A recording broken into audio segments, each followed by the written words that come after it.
I don't care about necessarily the content of this article. What stands out here is the headline.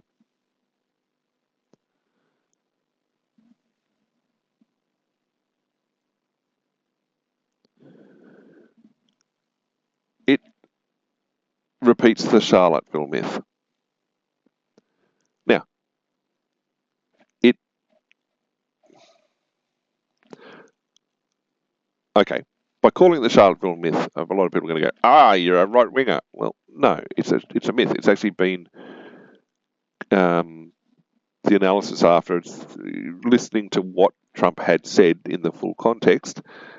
He didn't say there were fine people like that, but it didn't stop the media from repeating it. There's a number of examples of of analysis in the last couple of years that has shown that, okay, no, it was very much misrepresented at the time, and it was used.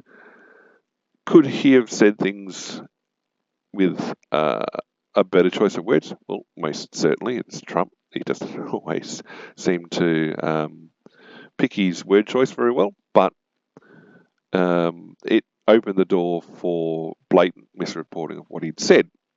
And quite clearly, there's still a narrative about fine people or some good people that's still out there. So obviously, there were protests, marches in Australia over the weekend, painted as anti-immigration, painted as right-wing extremism, Nazis, all sorts of bits and pieces. But again, remember what I just said about the bias of the media, how they're going to see anything that isn't in lockstep with them. So what's the fact of what took place? Yes, there were extremists there and things like that, but you listen to what a lot of people said was that they were concerned. They weren't anti-immigrant, things like that. They were more focused on an apparent concept or this idea that not nationalism or what pride in the nation. I mean, pride in the nation, but it's not talking about white pride or things like that. They're talking about the pride in Australia as a country and the idea that, well, there are things going on that how can the society sustain the rate of immigration that's taking place, or particularly the immigration that's not happening through legal means? How can there be sufficient workforce? How can the economy sustain it? Where is everyone supposed to live? These infrastructure type questions, these longer term issues that live far beyond the political promise of, oh yeah, we'll let 20,000 extra people in. All right, well, whatever the number is whatever the number is. But at the end of the day, these are people who are like, wait a second. It's great having new people come into the community, but if they try and bring their culture in to dominate or to replace existing culture, that's not helpful to anyone. They're talking about the fact that the workforce is changing. There's different demands on welfare and public health and accommodation and all these other bits and pieces, which they feel aren't being properly addressed. Now, in a mature, not necessarily mature in terms of behaviour, but a matured society where you have that ability to have a social welfare net, where you do have excess capacity in housing, where you do have excess capacity in public health and education and things like that, you can bring in mass numbers of people to soak up that extra headroom and provide them with the degree and level of standard of living that people expect from the nation. Now, standard of living just doesn't appear out of nowhere. It's a flow-out effect from economic factors, from social factors, from a whole bunch of things. And when you're bringing in people from one culture or cultures that are dominant in their own way, and people who come in, I mean, there's no issue bringing your culture with you, but at the same time, is it a melting pot? Is it assimilation? Quite obviously, the models that people have used in the past don't always work. There needs to be a better handling of things, because then immigrants end up clustered in locations, and it puts demand on services that may not be supported. We were talking the other day about these new greenfield suburbs that lack major infrastructure, and because a lot of immigrants end up in these sort of places, it causes issues for them, because then they can't access government services, they can't access the services they need to provide them the support. They may not be the language support. It puts them at a disadvantage, and you end up almost ghettoisation of suburbs or regions and things like that. Or there's big populations of refugees placed into regional communities.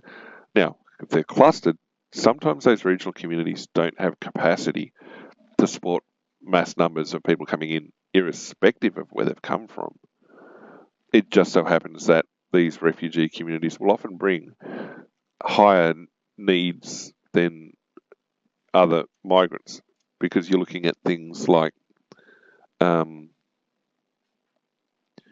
you're looking at things like potentially having greater healthcare needs, because they may be coming from a country with non-existent public healthcare, and so they've got chronic diseases and chronic health conditions that aren't normally present in the Australian community.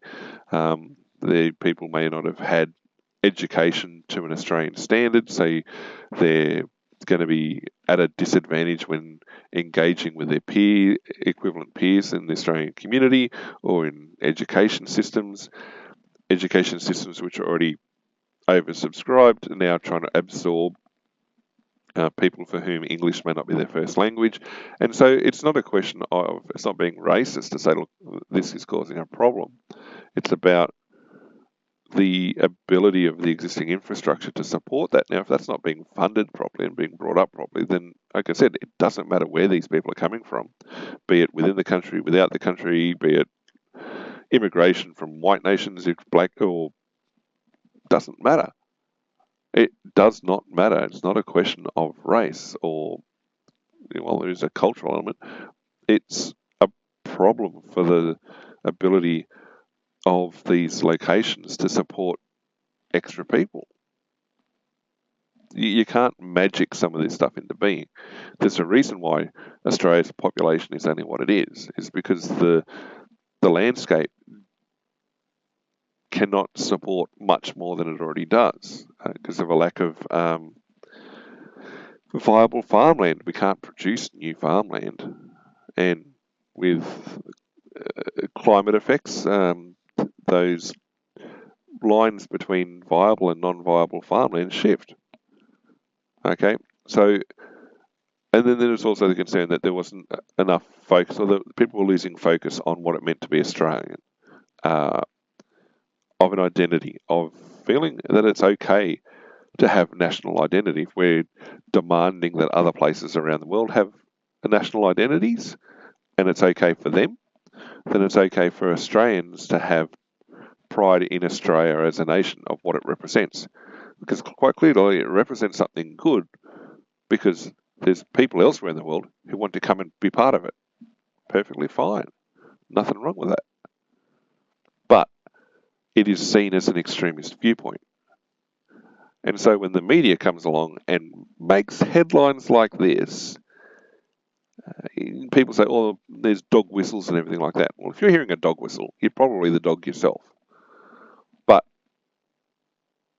it appears to be a very thinly veiled attempt at sending a message that isn't the best. Like, you're like, immediately you think of everything that came out of Charlottesville and all the problems that came around because of that. And it's like, could you have reported on what happened in Australia over the weekend without making that link? Well, yeah. Did you though? No. I mean, there are other sites I was looking at this morning as well, which had even more inflammatory rhetoric, basically painting every attendee as some sort of horrible mass murderer supporting ingrate. But no. And so they're focusing on the extremes, they're focusing on the fires, that they're ignoring the counter protesters who came to stir up trouble, or who came to basically hope that there was a clash, and therefore they could take the moral high ground despite being the instigator, etc. So, it and here's the thing: it's like people waving terror group insignia.